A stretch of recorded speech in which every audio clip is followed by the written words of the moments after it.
Hello, my name is Laura, and welcome to my channel. And today we're going to discuss the history of gang stalking. You will find it very interesting when the concept of gang stalking began and how it has improved and the techniques um, have been perfected over the years. So let's get started. Gang stalking, the history. Gang stalking actually started in 1950, and it was started by a group called Stasi, Stasi.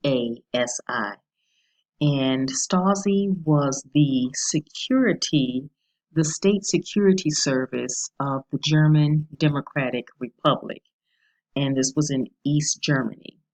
And so they were known as the most effective and repressive intelligence and secret police agency that ever existed.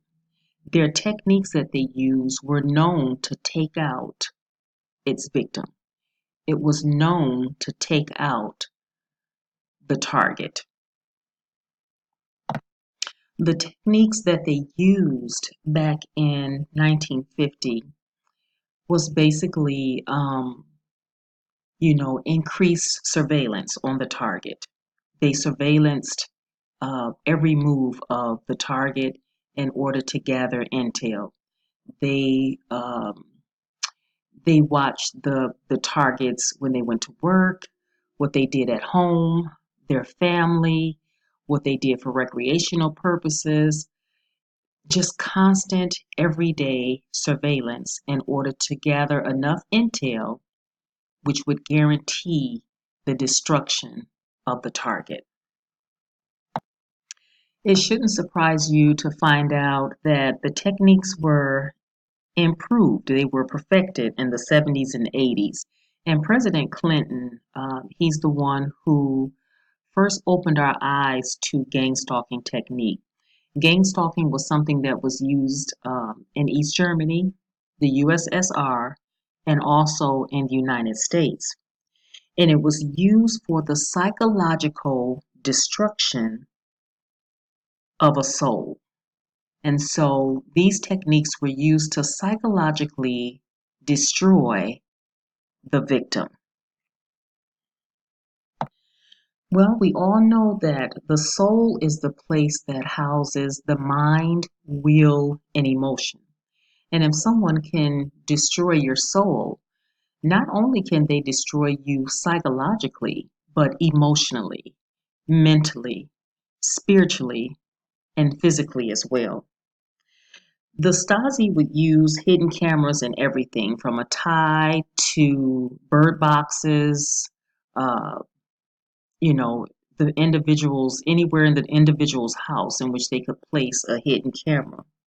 Also, they would create and spread rumors in the community about the person, um, rumors about their marriage, which eventually ended up destroying the marriage, and the workplace would in which it would eventually end up the victim would get fired from the job. And so the Stasi believed, and it was proven, that if they kept up this intense pressure, if they kept up these techniques for about 6 months or more, that the individual would be destroyed. And basically, the individual would be destroyed by themselves, their own hand. That was the job of the Stasi, to get you to ultimately destroy yourself. And they knew that you wouldn't talk to anybody about what was going on because people would think you were crazy and no one would believe you. And so this person went about their life um, basically dealing with this torment in secret.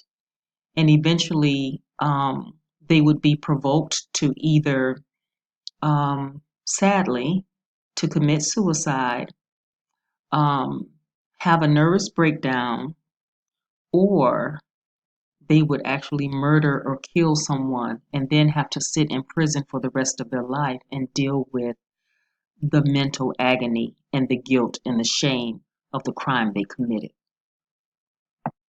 Now, get this, the Stasi knew that if they continued this, if they cranked up the pressure on the individual, they could condition this individual. And also, they could provoke mental health issues such as anxiety, paranoia was a big one, maladjustment syndrome, and ultimately depression. All of these will cause the individual to self destruct. All of these techniques were used to destroy the souls of the target. Remember that, to destroy the souls of the target. The techniques that were used were very subtle. They would use gestures, symbols, sounds to irritate the victim and make them feel as though they were losing their minds. Colors or dog whistle words that only those who were in cooperation with the Stasi, who were the gang stalkers, they knew what these words meant and they knew how these words would affect the victim. Also, in the workplace or even in the community, they would blatantly ignore the target, ignore their presence as if they were not even there. They would treat them as if they were invisible. Another thing that they would do, get this, another technique was to use a gang stalker to go and pretend to be a friend or to fall in love with the victim. And this was to collect intel that would again help to destroy the soul of the victim.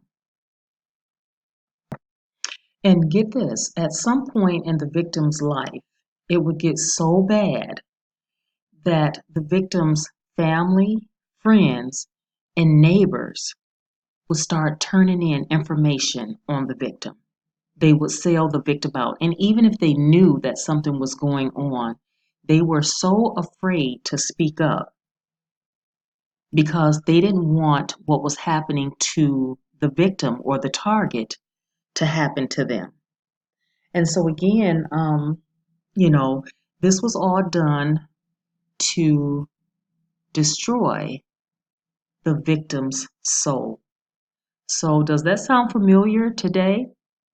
The surveillance, using people on the job, the community, and the church, and the school, in your family, using people to ultimately turn against you and basically aid in the demise of the victim.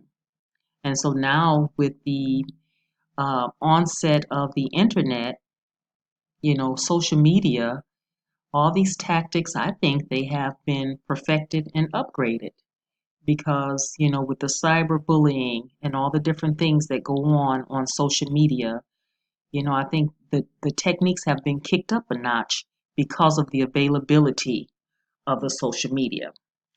But this all started with a group called the Stasi in East Germany. It was started in 1950. It was perfected in the 70s and 80s. It was first brought to the attention of the public by President Clinton. And, it's not only just, a government agency that practices gang stalking, as all of you know that follow my channel, all of us have experienced gang stalking at the hands of, someone or some institution other than the government. So gang stalking is real. And, never allow anyone to tell you that it is not real. But I hope by bringing awareness, to this subject and bringing more education and more information, that if there's anyone out there that's suffering at the hands of gang stalkers, I want that person to know that they are not alone. They do not have to suffer in silence. And no, they're not going crazy. Anyone under the sound of my voice, if you are experiencing any type of gang stalking, make sure you tell someone. You're not losing your mind. It's not your imagination. Before it gets taken to another level. And just remember why it's happening to you. It's no fault of your own. Um, it has something to do with the mentality and mindset of those who are applying these techniques to you. And you're not alone. There's a whole group of people out there. And I know some people say, well, they really don't approve of us using the lingo of targeted individual. But I do think that anyone who's suffering at the hands of gang stalkers, that they have been targeted and they've been targeted for a reason.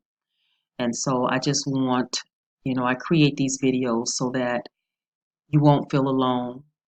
It's happening to more than just yourself.